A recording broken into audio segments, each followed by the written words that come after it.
औज़ुबिल्लाहिमिनश्शैतानिर्रजीम बिस्मिल्लाहिर्रहमानिर्रहीम। नाज़रीन, आप कैसे हैं? उम्मीद है आप खैरियत से होंगे।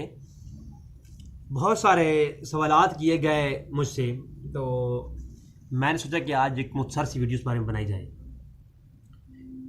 सबसे पहला, हमारे इस्लामी मुआशरे में कुछ ऐसी चीज़ें जिनको हाईलाइट करना मैं समझता हूँ, मैं जिहाद समझता हूँ।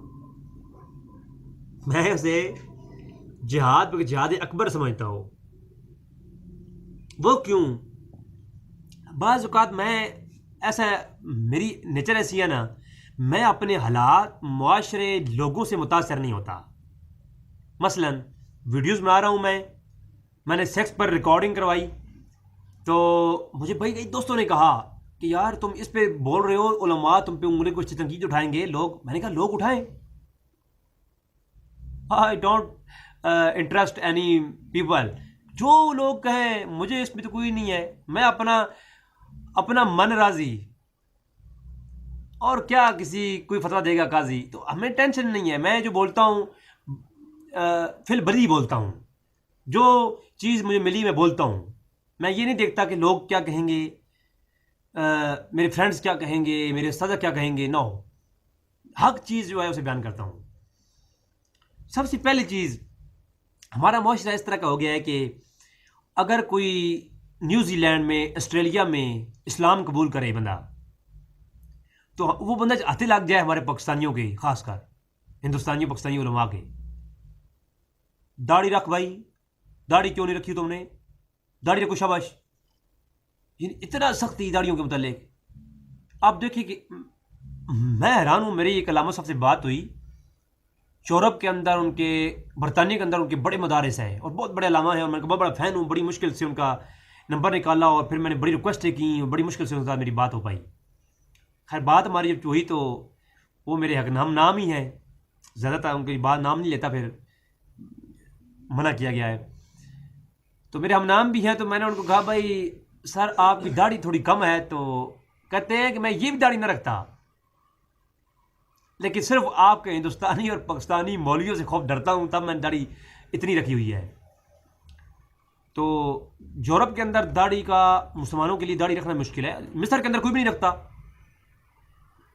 तो अब क्या वो सारे काफिर हैं, मुसलमान नहीं होंगे? तो दाढ़ी जो है ये इस्लाम के अंदर हजूर से इश्क की एक इंतहा है। ना किसी जो इस्लाम कबूल करे हर बंदे पे हम ब्लेम करें, दाढ़ी नहीं रखोगे तुमने दाढ़ी नहीं रखी, तुम सबसे बड़े, तुम जहन्नम में जाओगे, नऊज़ बिल्लाह, इस तरह की बातें करना। अब दाढ़ियों पे कितने सख्त लेक्चर मौजूद हैं हमारे उलमा के। सबसे पहली बात तो ये है कि दाढ़ी के ऊपर अगर कोई ज़ोर लगा रहा है, आप पे ज़ोर दे रहा है, तो मैं समझता हूँ ये एक बहुत बड़ा अलमिया है। इस्लाम बंदा कबूल करता है तो उस सबसे पहले हम उससे ये कहें कि यार तू नमाज को सीख, हज ज़कात फ़रज़ की पाबंदी कर। सुन्नतों कभी ना कहें उसे, पहले उससे फ़रज़ की पाबंदी करवाएं, फिर उसे सुन्नत रसूल के मुतालिक बताएं, फिर कौन कौन सी सुन्नतें अदा करनी है वो बताएं, फिर उसे दाढ़ी बताएं, भाई दाढ़ी भी एक सुन्नत है, तुम्हारे इस बारे में अगर जी बनता है तुम रखो, लेकिन शेव ना करवाओ। मैं शेव के ख़िलाफ़ हूँ। शेव क्योंकि आपको औरतों से तशबीह है, और औरतों से तशबीह जो करे हज़ूर ने उस पर लानत फरमाई है। अब ये जो बाल रखते हैं हम, बाल, ये मसला भी सुन लें। मर्दों के कई उलमा के मैंने फ़कीर लोगों के और पीरों के बाल देखे, तो ये एक ख़ास बात याद रख लें, औरतों से तशबीह करना दाढ़ी के मुतालिक, मुड़वा देना, ये इसमें किसी हद मैं समझता हूँ कि ये गुनाह है। हर मर्द को चाहिए कुछ ना कुछ दाढ़ी वो अपने चेहरे पे से रखे, जिससे औरतों से तशबीह ना हो। शेव करना मुतलकन इस्लाम में ठीक नहीं। तो किसी अंग्रेज़ को हम ये कह सकते हैं कि यार तुम शेव ना करो, थोड़ी थोड़ी रख लो। कई ऐसे लोग हैं जो मुझसे सवाल करते हैं यार हमारे यहाँ बरतानिया में इस बंदे ने इस्लाम कबूल किया, उसके बारे में ये है। तो दाढ़ी पे जोर करते हैं। और जुल्फ़ें, ये एक बात समझ लें, मैं अभी जूँ कि मैंने दुबई में ये चीज़ें देखी ऐसी कि मैंने ऐसे कई देखे लोग, बल्कि पाकिस्तान में मैंने एक बहुत बड़े पीर फ़कीर देखे कि बाल जो है वो कांधों से नीचे रखी हुई हैं मर्दों ने, और वो कहते हैं ये सुन्नत रसूल है, नऊज़ बिल्लाह मिन ज़ालिम। सुन्नत रसूल मर्दों के लिए इन कांधों से नीचे जो है वो बाल रखना नाजायज़ है, ये औरतों से तशबीह हो जाती है। मर्दों के लिए कांधे तक, इन कांधों तक जो है ना बाल हों, इससे नीचे बड़े ना, नीचे ना जाएं। और औरतों के लिए कांधों से ऊपर ना हो, मर्दों के लिए कांधों से नीचे ना हो, कमर पे ना जाए बाल। और औरतों के लिए कांधों से कम ना हो। ये औरतें कटवा कर यहाँ ले आती हैं और कहती हैं ये फैशन डिज़ाइन है, तो ये गलत है, क्योंकि औरतें मर्दों से तशबीह कर रही हैं।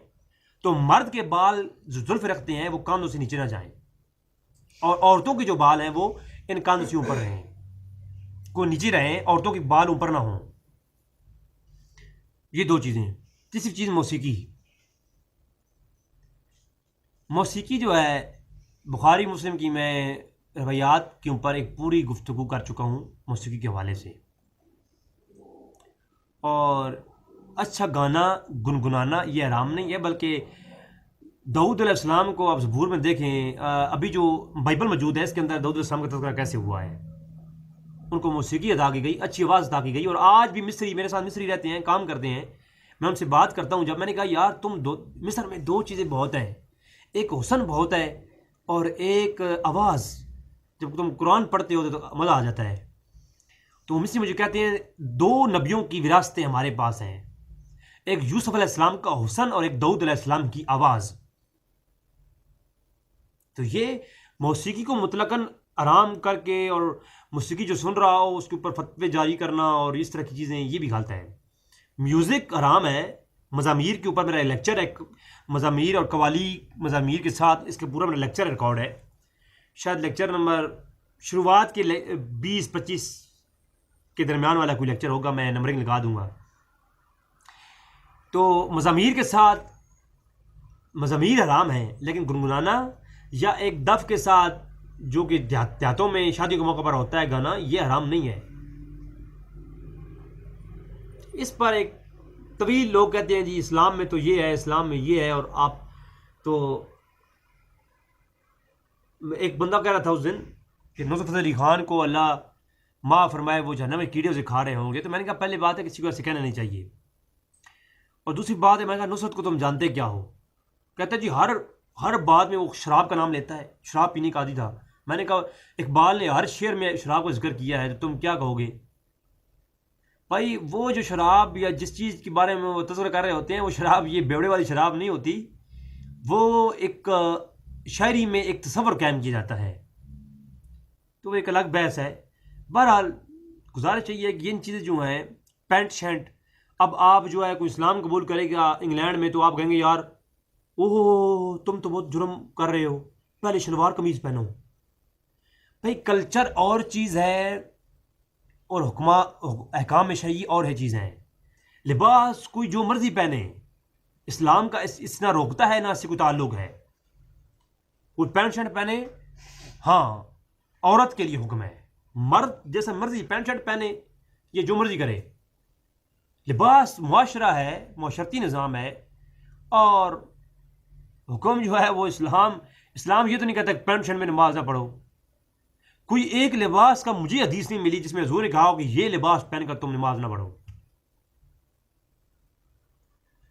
भाई इस्लाम कल्चर को इस्लाम के साथ जोड़ें ना। दाढ़ी सबसे पहले, इसीलिए तो आज अबू जहल की भी दाढ़ी थी, इसीलिए लोग आज उलमा होकर दाढ़ी रख रखी इतनी बड़ी बड़ी, वो किस किस जुर्म में पकड़े जाते हैं। क्यों? उनकी तरबियत नहीं होती, सिर्फ उनकी हुलिया जो है वो इस्लामी हम ढाल देते हैं।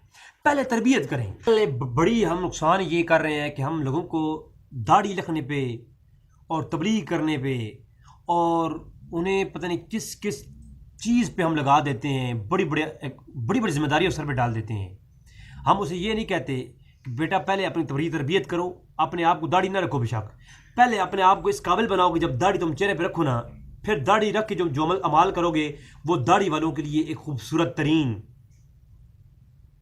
नमूना बन जाओगे। तुम आज सबसे बदनाम दाढ़ी वाले हो चुके हैं। क्यों? इसलिए कि दाढ़ी रखने पे जोर दिया गया, तरबियत पे जोर नहीं दिया गया। इसीलिए आज दाढ़ी रख कर लोग ज़िना में मुलव्वस भी नज़र आते हैं और जुआ खेलने में नज़र आते हैं, शराब पीने में नज़र आते हैं और स्मगलिंग करने में नज़र आते हैं। क्यों? इसलिए कि हमने दाढ़ी रखने पे, हुलिये पे जोर दिया है, तरबियत पे नहीं जोर दिया, किरदार पे नहीं जोर दिया। हमें पहले किरदार पे जोर देना चाहिए था। दाढ़ी तो अबू जहल की भी थी, लेकिन किरदार नहीं था। लिहाजा किरदार पहले है, दाढ़ी बाद में है।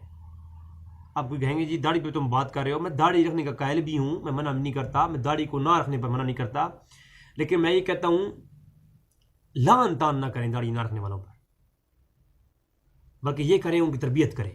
तरबियत ऐसी करें कि उसे उसका मुकाम इस अंदाज तक पहुंच जाए कि दाढ़ी ना भी हो तो लोग उसे अल्लामा इकबाल कहें, दाढ़ी ना भी हो तो उसे क्या आज़म मुहम्मद अली जिन्ना कहा जाए, दाढ़ी ना भी हो तो उनका एक नाम हो। लिहाजा दाढ़ी, आज इकबाल को अल्लामा क्यों कहते हो तुम लोग? अल्लामा तो था, वो इल्म तो उसके पास था, लेकिन उस शख्स ने अपने तरबियत की थी, तब उसको याद रहा है अवाम को, उसके अंदर उसकी तरबियत थी। दाढ़ी ना होकर भी उसकी तरबियत आज भी बोलती है, और दाढ़ी होकर भी अबू जाल आज भी बदनाम है। तो लिहाजा दुआ है कि रब ताला में ये चीज़ समझने की तौफीक अता फरमाए। वमा अलैना इल्लल बलागुल मुबीन।